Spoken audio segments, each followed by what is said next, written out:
Good morning, everyone. My name is Andrea Anderson, Chief Ideas Specialist and founder of Your Marketing Machines, where we take the headaches out of people's marketing and give you the opportunity to do what you do best and let us help you make the money. Ka-ching, ka-ching, ka-ching. Welcome and thank you to MBRIT allowing us the opportunity to come together and to talk about tips to building a brand for your business. Usually my heading is how to have a brand as big as Branson's. So team, here's what I'm going to encourage you to do. Please do put your names, your name, the name of your business, as well as a website or a way for us to be able to contact you at your business inside the chat box. Once again, any questions that you may have, please do put them into the chat box, and when I get through the bulk of my presentation, I'll endeavour to come back and to provide you with some valuable answers. So let's get started here, guys, and get into it. First things first, I'd love to do an acknowledgement to country, and that is where we'd like to acknowledge the traditional custodians of this land, pay our respects to the elders past, present and emerging, for they hold the memories, traditions, culture and hope for Indigenous Australians. Thank you for allowing me to do that. But more importantly, why are we here? I can only but assume the reason for us coming together is that you are wanting to learn to build out your brand. You're wanting to understand this thing called the brand. Perhaps what you're wanting to do here is to humanize your brand and to build stronger connections. I can guarantee that if I was to draw golden arches, you'd know exactly what I was talking about, who I was exactly talking about. And more than likely, by doing the golden arches, it's probably going to conjure some type of emotional reaction, albeit positive or negative. Negative if you've got kids who every time they see it, they go, I want, I want, I want, and all you want to do is scream. Maybe you're doing this and you get positive because you remember the first time that you sat down and had a Big Mac. So basis of a brand here is for us is to humanize it. You're looking also for ways to how to identify ways to elevate your brand so you can sell more products and services at a premium price, because obviously the bigger the brand, the more ka-ching ka-ching that you can actually ask people to pay for you. And thirdly, maybe you're here today because you're looking for ways to outsmart your competitors. If any of those options resonate with you, fantastic. If you have other reasons for why you're here today, please put them in the chat box so that we can actually all understand what's going to motivate you in being with us today. So I'm just going to dive straight into it, and I've got a series of steps here, guys, that I'm going to take you through. And I just need to also do another acknowledgement to a very good colleague of mine by the name of Telia Dwyer from Design Governess. Her and I actually put together this PowerPoint presentation for you. She is a branding agent, graphic design extraordinaire of 25 odd years. And I work very closely with Telia because she takes my words, my messaging and my voice, and she gives it sex appeal and makes it look fabulous from an imagery perspective. So branding here, people, is not just about your logo. Branding, as I've mentioned previously, is about creating an experience, an emotional reaction where people feel that they can take action once they see your brand. So the first thing for us, step number one, it's always about the KISS theory, keeping it simple, silly. Real important that we do that. So there's a couple of questions here that I'm going to ask you to resonate on for this particular stage, and that is, what solution do you actually provide to the marketplace? Why should people use you? Now, the reason why we always start number one with what is it that you're trying to sell, or what is it you're trying to solve? Because in most cases, people will buy you because they've got a problem and they're looking for a solution, and that's why they want you. In most cases, it really doesn't matter if they're black, blue, green, red, yellow. It really doesn't matter if they're a solopreneur, a small business, a large business, or a corporate. It doesn't matter if they're based here in Brisbane, if they're based in Sydney, Melbourne, or Timbuktu. People have pain. That's the reason why they Google you. They always are looking for, if you and think about it for yourselves, when you're inside Google, you don't type in a solution, you normally type in I'm in pain. And the pain that you could be experiencing could be financial, mental, emotional, psychological, spiritual, relationship wise, financial. There's all sorts of reasons. And normally we're in there Googling, and we're Googling our problem, hoping that somebody can give us a solution. Okay, so I'm going to encourage you during the course of our time together. I want you to be looking at yourselves as actually being solution providers. Okay, what's the problem that I'm actually solving? Whenever you are looking at your branding, one of the key things we need to be aware of, and that is it always needs to be put above the fold. Now, where did this terminology come from? Essentially, it came from newspapers. If you can recall back in the early 1900s, or even those for those of us who used to read newspapers a few years ago, newspapers were always folded in half, right? And what would always be above the fold is the main headlines was always above the fold. It's the same with all of your branding and where you're actually positioning yourself. Where possible, always put what you do above the fold. On a website, because you've got to remember, people come to your website, they give you 0.2 of a second. They either like what they see or they don't. If they don't like what they see, guess what happens? They bounce, they're gone, they go to your competitor. So whenever you're thinking about your branding, whether it's imagery and or your words about you, your messaging, always think above the fold. Step number 2, finding the emotional connection.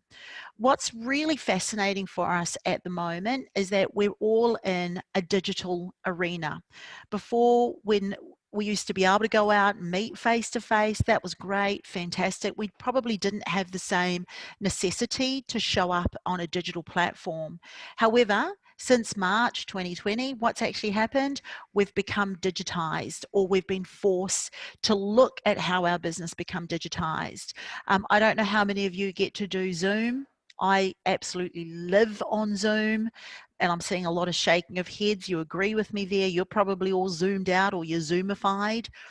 And that's because we've had to find creative ways to remain connected. Now, branding is no different in a digitized environment. If anything, it's even more important that we have a powerful brand that aligns in with who we are, what we are, and why we are. Why? Because guess what? All of your competitors are all digitizing as well. So the key here when we're looking at that emotional connection, here's a couple of questions I really want you to resonate on. And that is, what are the key emotional motivators for people to seek your services? Comes back to that pain. All right, or it comes back to that emotion. What is it they're experiencing? For some of you on the call today, you may find that the pain you're actually experiencing is, I'm not getting enough leads coming through the door. For some of you here, it could be, my sales conversion ratio is crap. For some of you here, it could be, I just don't have enough customers, or I don't know how to get my customers to buy more for me. For some of you in the room, it's, I've got a business idea, but I don't know how to get started. There's always an element of pain or motivation here. So the key is understanding what motivations are potentially going to drive the desire for people to reach out to you. The second question I want you to resonate on in this area, and that is, how do you want them to feel after using your service or product? Now, for men, yes, and I am going to target our men here because men are important to us women, but men, when you think about your loved one, you think about that woman in your life, do you want her to be just satisfied with you, or do you want her to be ecstatic? Right? I'm hoping, men, that you want your woman to be ecstatic with you. Women, I'm going to ask you the same question. Do you want the man just to be satisfied with you, or do you want them to be ecstatic? Okay, I'm hoping you want your partners to be ecstatic with you. And it's the same with your clients. You want them to actually have that positive emotional feeling with you. You want to build trust. You want to build confidence. You want to become the person that they rely on. That's when you know you've got true relationship. And what I find really interesting in today's environment, once again, because we're having to digitize, it's how do we align our businesses with those kind of messages? How do we go about building that trust aspect in our brand, not in you, in your brand? Okay, so it's real important that when you're looking at looking at your businesses and going, how do I really want my clients to feel about me? Do I want them just to come in, be a bum on my seat and then scarper? Or do I want them to actually have a positive experience where they go, holy maloli, Alex, your services absolutely rock, and I'm going to become a raving lunatic for your business and tell everybody. Okay, the decision here is actually yours. This is in your guys' control, because this is about how you present your service and your product to the business world. Okay, so I'm just going to give you 4 key aspects or 4 phases that I want you to be aware of when you're looking at building out your branding. The first one here is, and this is all about personal impact. The first one here is understanding what the problem is. What's the situation that my potential client is actually experiencing? Number 2, how does my solution potentially fix that? Okay, and that's normally where most people stop. That's where most of your competitors stop. They don't think beyond that. They just think, yeah, I'm a solution, here you go, boom, and Bob's your uncle.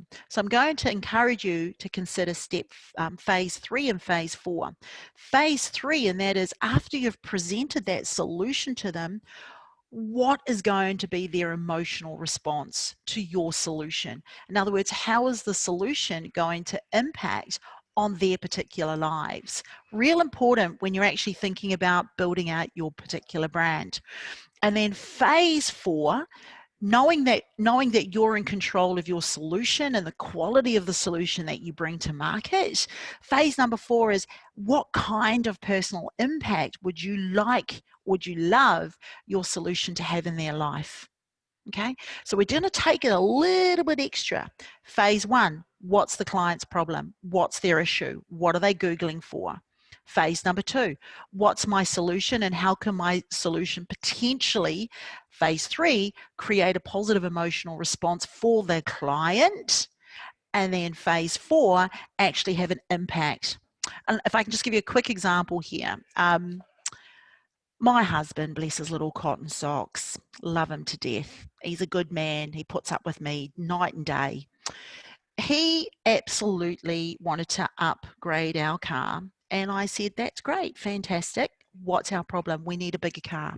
Why do we need the bigger car? Because we've got dogs. So we needed to move from a 2-door to a 4-door car. So guess what he did? He went and researched, did his Google searching, found out what was out there available for us. I'll be honest, folks, we do like European cars.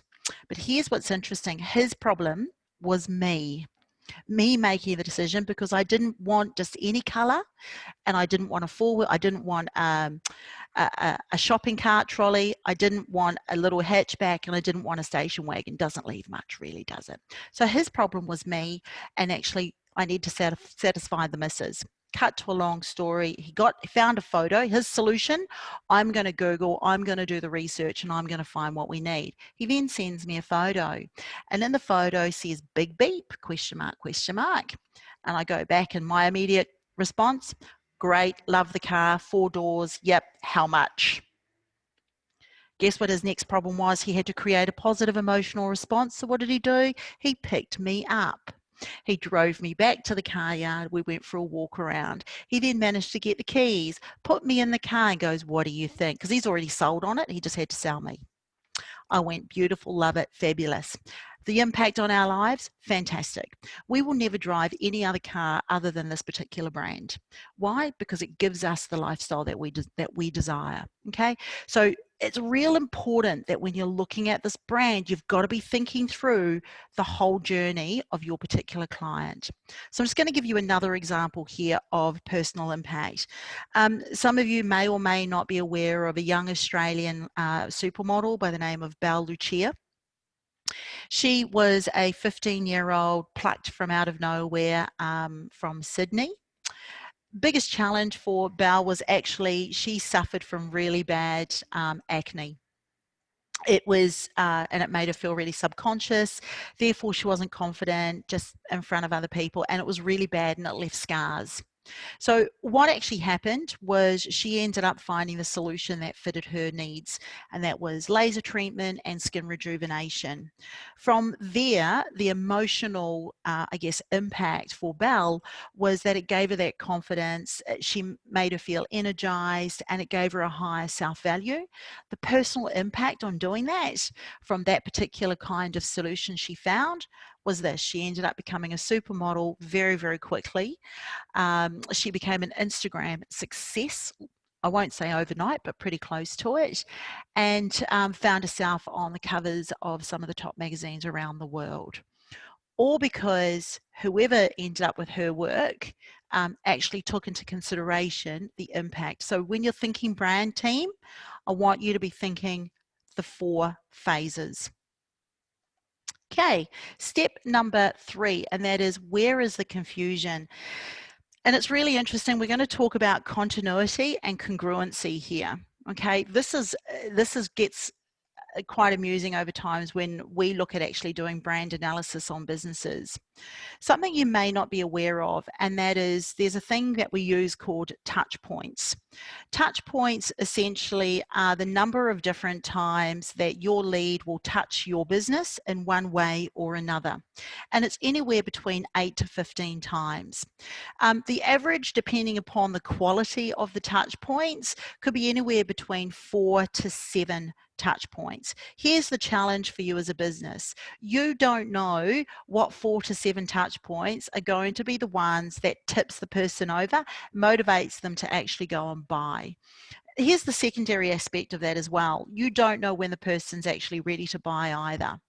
So the key here, when you're looking at your branding and where your branding shows up, you need to be looking at least having 8 to 10 different touch points or different opportunities for your particular audience to actually connect with you.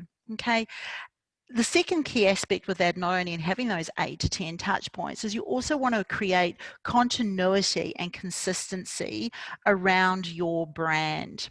So what do I mean by that, Andrea? Well, if you think about online, for example, that's your website, your social media platforms, your email marketing. If you are doing any kind of advertising, whether it's Google ads or it's Facebook ads, if you have a Facebook page, an Instagram, Pinterest, if you use Twitter, there needs to be consistency across all of those different online platforms. Now, in the world of digital, if you are consistent in the way that you present yourself, you subconsciously create confidence in the person who's actually cyber stalking you. Okay, I'll say that again. If you are consistent across all the different platforms, you subconsciously create confidence in your brand from the person who is actually out there searching you. Okay, so they might come across your website purely by chance because you've done a Google ad and the Google ad's taken the individual to your website. They've read through your website and gone, I get this person. They might reach out and possibly sign up to a newsletter or to receive some kind of information from you. Why? They're looking for consistency in you. They're wondering, are you the person who I can give my hard-earned money to? They might go and check out your Facebook page. Is she saying, or is he saying the same thing about his business on his Facebook page as he's saying on his website? They might go check out your Instagram. They might go check out your LinkedIn profile and go, is there consistency in the way that this person's actually showing up? They might even have a look at some of the recommendations or testimonials that you say that have been said about you, and you never know. They might go check those out as well. So consistency is real key for you in an online forum. In an offline, this could be your brochures. If you've got banners, that you're putting together, pop-up banners, flags outside your business, A-frames, signage, your business stationery, maybe even your promotional items. And in person, if people get the opportunity to meet you, what's the uniform you're wearing? And if you don't have an actual business uniform, I actually have a uniform that I wear. It's 2 or 3 different kinds of clothing that I wear every time that I go out physically to go to a meeting. I wear the same shoes, the same trousers, the same shirts, 3 different styles that I pull out, the same handbags. And the reason being is I want people to have consistency. Why? Because if you go and have a look at your marketing machines website, for example, you'll see there's a big photo of me going like this as I'm talking to somebody, which is the same photo that shows up on my LinkedIn, which is one of the same photos you'll see in my social medias. So once again, creating consistency there for you. The second part of this is congruency. And that is, does your images, the colors, the fonts, the tone of your voice you use to represent and engage the desired emotional response, are they all in alignment? Now, I want you to stop and think about how many times if you go onto Google, you go and check out a potential solution provider, you take one look at their website, you don't know why, but you just go, oh my God, that's just horrible. Oh my, that just, and you get a negative reaction and you leave. You can't put your finger on it, but it could be the fact that the layout of the website's really bad. It could be the colors are just way too bright for you and it just hurts your eyes. It may be that there's too many photos or imagery and you just get lost and confused. Or perhaps it's the opposite, where there's no video, there's no photos, there's no imagery, and it's all words and you go, oh my God, I'm not going to get through reading this. One of the things that I'm going to encourage you to do is, if you think that is you, if you think that you're one of those people whose business is looking like that on a website, here's what I'm going to encourage you to do, and that is pop a message into the chat box here and let us know. Look, we can happily go and check it out for you. Or the other thing you can do is reach out to me and we do a website analysis at no cost. And we could tell you, yeah, look, this is what's really wrong with how you're showing up on your digital platform. Okay. So once again, you need to be ensuring that you've got your imagery is right. These are just examples of confusion reigns, which I always find quite amusing. So this is actually a client of Telia's. So this is what they used to look like. And if you look at the example here, I don't know about you, but it's very ultra busy. I don't know what they do without having to stop and read everything. I think they look after pools, but I'm not too sure. They do maintenance, but all I'm seeing is garden, pool, maintenance. And I'm like, oh, okay, I don't know if these are the people that I really want in my house. It's all over the place. There's different fonts going on. If you look in the second image in the middle there, you'll see that there's multiple fonts, right? Multiple colors, and it's very busy. There's very, very busy photos in the background as well. Okay, this is what actually happened. Is this is one of Telia's examples, where she essentially took the essence of who they were as an organization, what was the solution they were bringing to market, what was the kind of a response, emotional response that they wanted their clients to have with them, and what was the impact. So for example, with this organization, yep, they do a number of different things. And as you can see up in the first top part here, you'll see that they've broken it down very simply into lawn and garden care, landscape construction, pool servicing and renovation. So they've made it very simple to have a look at this. And then what she actually said to them is well, so yep, the problem of your client is their lawn's a mess, their garden's a nightmare and overgrown, and their pool never gets cleaned. So what's the solution? These are the three kinds of solutions we can bring. What's the emotional response? Well, essentially, you want the emotional response where the client can walk out to the lawn and go, oh, wow, oh my God, I can use this like right now. And I don't have to pull out the lawnmower and the grass clippers. And then the fourth phase is what impact do you want to have on people's lives? You want them to literally walk out, go, holy tamale, and then you want them to be able to jump straight into the pool and invite all their friends over.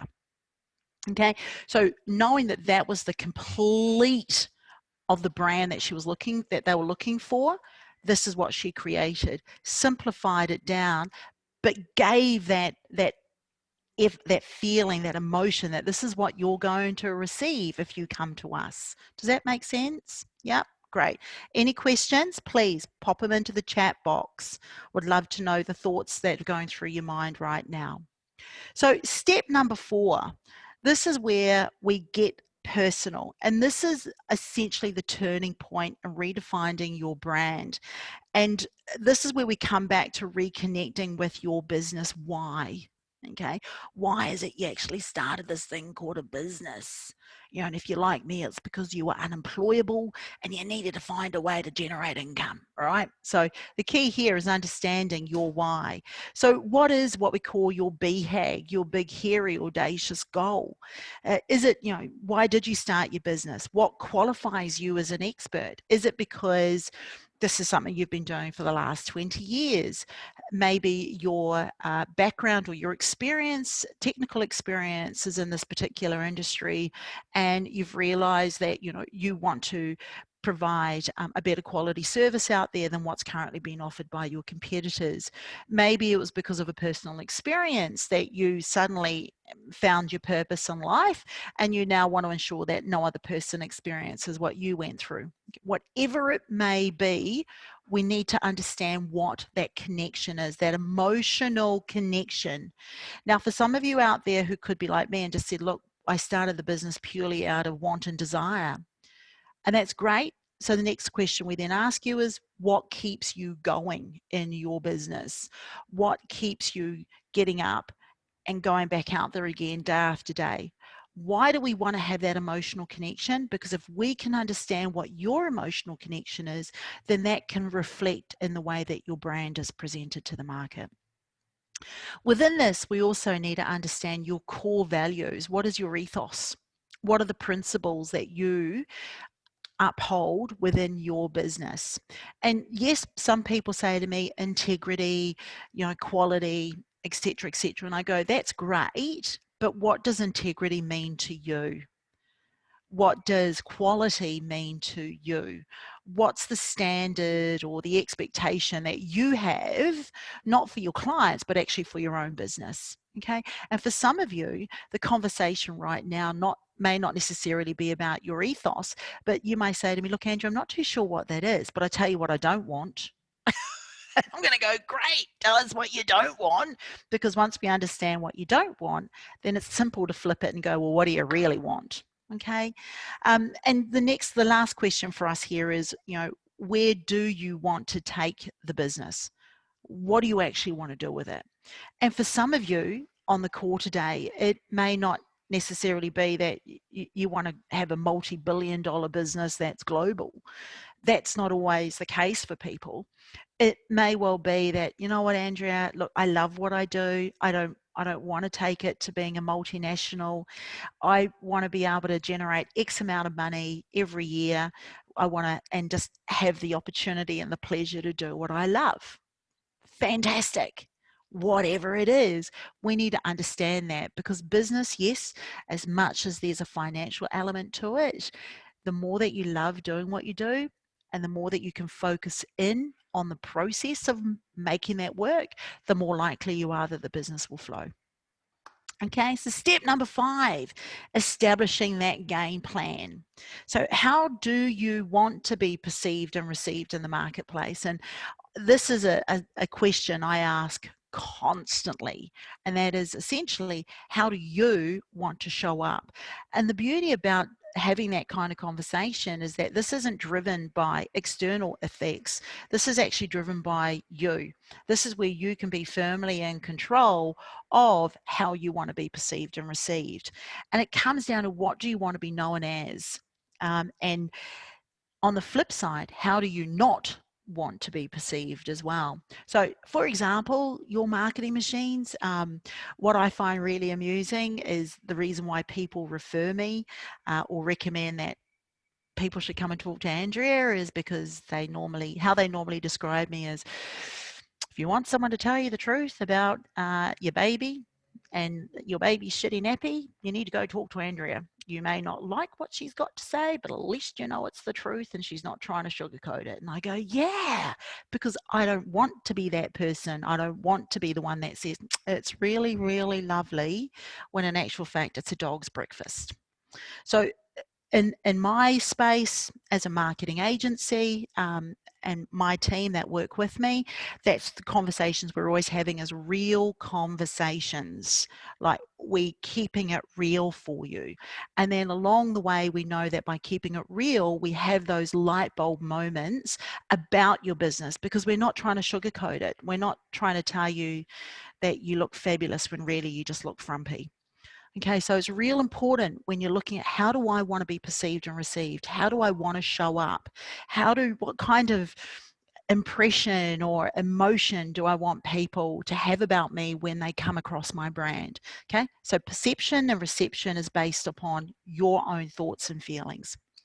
Because when you're looking at it, you've got to stop and go, well, if I Googled Tony in 12 months or even 5 years' time, what would you like it to say about you, or about your brand, or about your business? How do you want it? How do you want it to be received in the marketplace?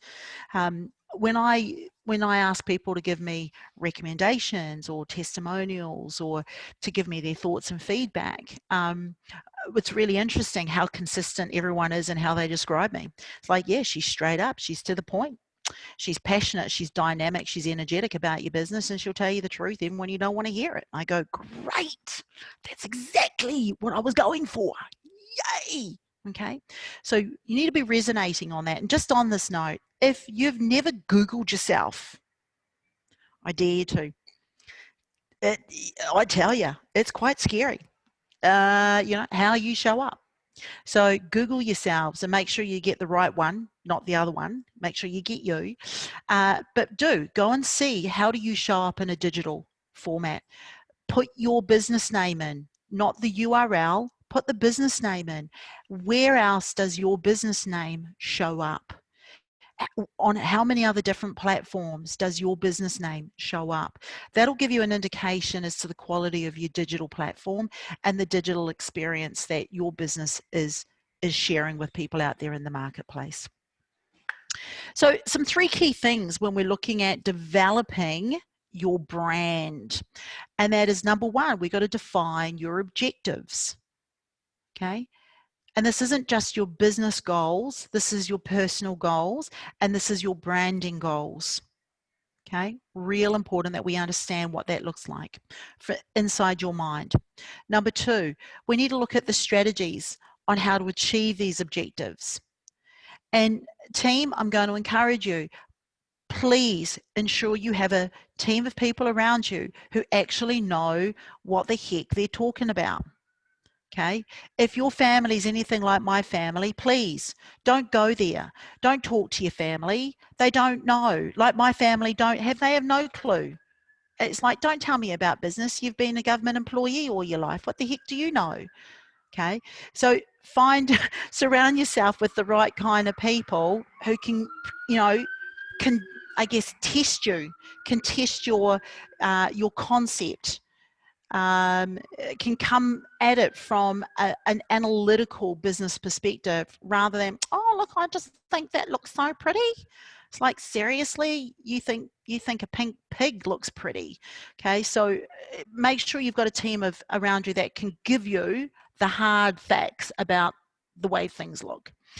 Number 3, develop a language that speaks to your market. And I'm just going to put a turn on this, and I'm going to suggest that you develop a language that speaks your business. Okay, because this is all part about how you want to be perceived and received in the market. Look, I'm pretty straight up. So some people find my language rather colourful. That's just the way it is, because business should be colourful. That's what I say to people. Business should be colourful, and you should be passionate about your business and emotive. And sometimes colourful language can be rather emotive. So be aware of the kind of language that you are utilizing within your business. There is a number of one-liners that I use constantly that are a part of how we eat, sleep, and breathe at your marketing machines. You know, for example, I always share with people about having a MOU, a market of own uniqueness. That's what you should be creating in business, not necessarily looking at competing against others. That's way too hard. Rather, create your own market of uniqueness, of own uniqueness, and own that. All right. And that's where we talk about, how do you wish to be perceived and received? How do you wish to show up? So there's very consistent language that I use that is highly emotive, because why? That's a part of our business ethos. Okay. Step number 6, and we're almost there, team, and then I can open up to you. Step number 6, brand identity. This is that visual, I guess, that visual reference to your brand. And for an existing customer, this is part of that reminder of their last experience with you. Okay. So when most people think brand, they think, oh, I need a logo. No, that's part of it. Right, it's part of that emotional experience. If you look back over the history of Virgin, for example, and we all know Virgin, the big V, if you actually go back and read any of Sir Richard Branson's books, what he tells you about Virgin was actually what we know Virgin as today is because of 30 years of what he built, right? The brand around Branson's Virgin, right? But it took 30 years to do that. It also took millions and millions of dollars and failures for him to actually have the brand he's got, and him actually taking risks. So when you think of Virgin, you think of risks. Likewise, when I go this, tick. What are we thinking? Nike. Now, if you read the story of Nike and how that came about, it was an absolute joke. They needed a something. And so one of the staff who happened to be working there said, why don't we just do this? And it was a tick. And that suddenly has become an iconic brand. But at the time that it was created, the logo was the last thing on their mind. Okay. So this is where you need to be looking at your brand identity in its entirety, not just looking at your logo. So when we're talking about creating your brand identity development, what we're actually going into here is, as a part of it, is your colors, your schemes, typography, your graphics, your patterns, your image style, your logo. It's like when you're looking at the kind of clothing that you want to put on when you go out, the way you dress to go out to a corporate meeting is going to be different to the way you dress to go to the garden, just as much as it's going to be different to the way that you dress to go to a business meeting. Okay, so it's the same when you're looking at your branding. It's got to align. All of these things have to align in. And one of the core elements is, once you've got your messaging, you've got your voice right, your language, that's your language, then it's a matter of creating the rest of the imagery around that. So remember to consider what it will look like also at every touch point. So think back once again to online. What will that look like in an online forum, on your website, on your social media platforms, inside your emails? Okay, I'll give you an example. There's a client we're currently working with, actually based in Victoria, and he's a naturopath. And we've been going through rebuilding his website and changing his language. And I said to him, we need to do something about your branding. So he's come back with a brand that aligns in with what we want, but it doesn't quite fit. There's an inconsistency, there's incongruency to what we gave his branding agent, his graphic designer, and what we've done. So we've had to go back to the drawing board and go, this is your image, this is, when I think of you, this is the imagery I'm thinking of. I want us to be thinking X, Y, Z, A, B, C. So he's now had to go back to the graphic designer and change that so that it all aligns in. When you're thinking offline, I want you to be thinking your business cards, your stationery. If you do anything like PDFs, if you are doing ebooks or downloadables or lead magnets, what's it going to look like on there? How's the branding going to show up? Is the branding congruent? And then finally, in person, when you look at the language that you're using, are your team using a same or similar language? Are they a clear representative of your business? Okay, so real important when you're looking at your branding, you want there to be consistency in the way that you show up. If you're wondering about, gosh, Andrea, yeah, the whole color thing, I don't know where to start. Something I'm going to encourage you to do, set up a mood board on Pinterest. The beautiful aspect with Pinterest is that you can go in there and what you do is you start to pin visuals that appeal to you. And this is actually an example of a client of ours that Telia and I worked on together, where she said, I want you just to go and pull up, what appeals to you, what's taking your interest, what's creating an emotional reaction, pin it to your mood board and then share that. And then what normally happens is that subconsciously you've actually created an indication as to what is going to appeal to you. You may not think it at the time, but for us, oh, okay, somebody lives on Pinterest. Woohoo, fantastic. Love Pinterest. Love Pinterest. But what you'll find is that experts like myself and Telia, we look at your mood board and your mood board begins to tell us a story. Your mood board shows and starts to highlight for us things that are actually genuinely important to you that you may not have even considered. There are elements inside your mood board that we're going to see and go, oh yeah, that's a good one. And so to give you an example, chrysalishill.com.au is a website that we built from, it's a business that's just started. So we built everything from scratch. We didn't have anything to go by. And this is an example of what she essentially pulled up. From her original mood board, this is what we came to, because what we found was that this was a consistency through it, and it was the different colors of teal and the different turquoise colors, but these fine lines of gold coming through it. And what was really interesting was that when I was working on the language and the wording and the messaging and that emotive responses that I was looking for, when we pulled the two together, they came together beautifully, because I said, yeah, I can see how how the language can align in with this, right? And the colors are just gorgeous, absolutely stunning. And so from this, we ended up creating this. And what she wanted, the client actually wanted Butterfly House. We couldn't do Butterfly House. Butterfly House was already taken. We couldn't do Butterfly Hill. We couldn't do anything around Butterfly because it had all been taken, and we wanted something that was original.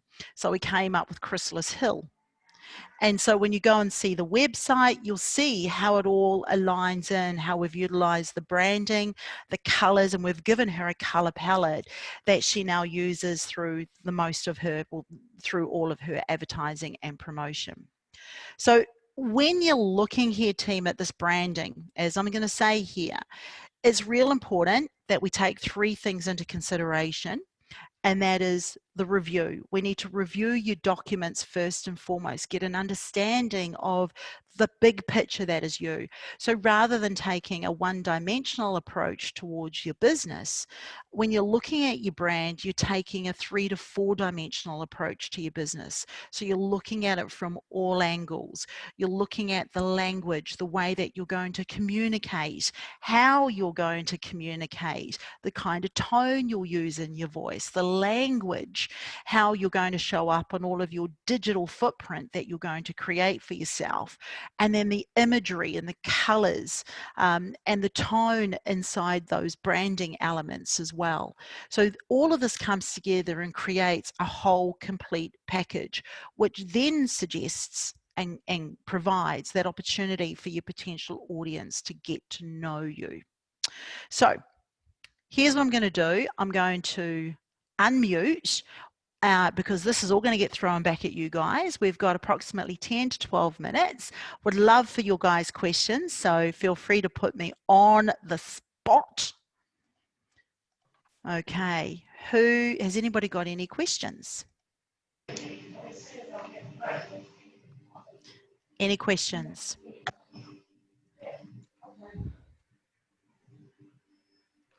Heather, do you have a question? Not really, Andrea. I just, I've pretty much got my branding sussed, I think. It's just nice to know that I'm on the right path. Perfect. What's the name of your business, Heather? It's Heather G Creating Vitality. It's an energy and consciousness-based business. It's basically personal growth. Okay, so you've got your Facebook page at the moment. Yeah. Have you got a website? Are you looking at creating that platform? Yes, definitely. I'm busy working on that at the moment. Okay. It's a massive job, but yeah, I've basically got a draft and looking at just editing it, hoping to get it launched this month. Okay, perfect. Relaunched. Okay, fantastic. So one of the things I'm going to encourage you to do, and that is if you've already got a Facebook page, or you probably belong to some Facebook groups as well. Yep. Perfect. So once you've got your website live, here's what I'm going to suggest you do, and that is go to that group. Just be aware, if you're going to ask for people's opinions, they're going to give you it, and they may not necessarily be accurate. So look, a couple of things. Number one, put it inside those groups and go, guys, I've just launched. Here's my website. Can you please tell me, and be very clear about what you want them to feedback on. So it could be that what you ask them to feedback on is, what's the emotional feeling or that you're receiving from my website, or is it clear that you know what I do? Yeah, that's a good point. Okay, so don't go, oh, can you tell me what you think? Because you're not being very clear at all. Yeah. You're being quite broad. So you want to bring it down and go, based on what you're reading, do you get a feeling for what I actually do? Yeah, great tip. Thank you. Perfect. It's really valuable. And one thing you've got to be really aware of too, and I see this because I belong to quite a number of Facebook groups as well. Be very aware, folks, that if you are going to be posting into Facebook groups, examples of a logo, and I do this in inverted commas, be aware that you more than likely are talking to a group of people who have no freaking clue. Okay, so you want to be very aware of be very wary of the kind of advice you're going for. It's the same thing my way. I don't talk to my family. I don't go to my family and ask them for business advice. One of them's unemployed, one of them's a government worker, and one has worked overseas internationally building mega constructions. What do they know about a marketing company? So be very aware of who you are asking. Okay. Cool. Any other questions? Denise, Andrea? Yes. Yeah, you mentioned earlier that you do a sort of free, I don't know if it's you personally or through Embrits or whatever, but you do a free website analysis. Now, we've recently changed our website. We weren't happy with it. It was being hosted by people in Sydney and it was costing us an arm and a leg, and we felt it didn't have e-commerce, and we've gone on to a cheap option. But I'm not convinced it's doing us any favors either. And I'm interested in someone reviewing it, because my husband and I work as a team, and you know what husband and wives are like. He doesn't necessarily listen to my opinion. Yeah. So I wouldn't mind someone externally just giving us the truth. Cool. So if you don't mind me asking, what's your website platform? It's Connecticut's KINETIKITS.com.au. And the platform that you've used to build it on Square. Okay, and you've gone e-commerce on Squarespace. Yeah, it naturally, because Square is, an online banking thing, it does e-commerce automatically and costs us nothing. They take a small percentage, whereas the hosting that we were going through, they were to make us e-commerceable or whatever you want to say. Yep. It was going to cost us a fortune. However, we've gone from quite a comprehensive sort of website to now maybe too basic. I don't know. Yeah. So around e-commerce websites, if I can just digress with you for a moment, number of key factors you need to be aware of with e-commerce websites, which differentiates from what we call as stock standard company profiles. Okay, and what I mean by that is your whole business is being driven for people to buy from you. Okay, Yep. so there's some key elements here that you need to be aware of when you're looking at your e-commerce. Number one, and that is the security aspect of your website. Yeah. That's absolute biggie. Yeah. Number two, you need to be looking at the ability to market that website. Okay. Now there are some platforms that I don't know why, but there are some platforms that are easier to market than other platforms in e-commerce. But you do want to be aware of the ability to be able to market. Now, what do I mean by market? Effectively, what I should say is advertise. So you want to be looking at your website being SEO'd. It's got to be SEO rich. You're probably going to be looking at Google Ads.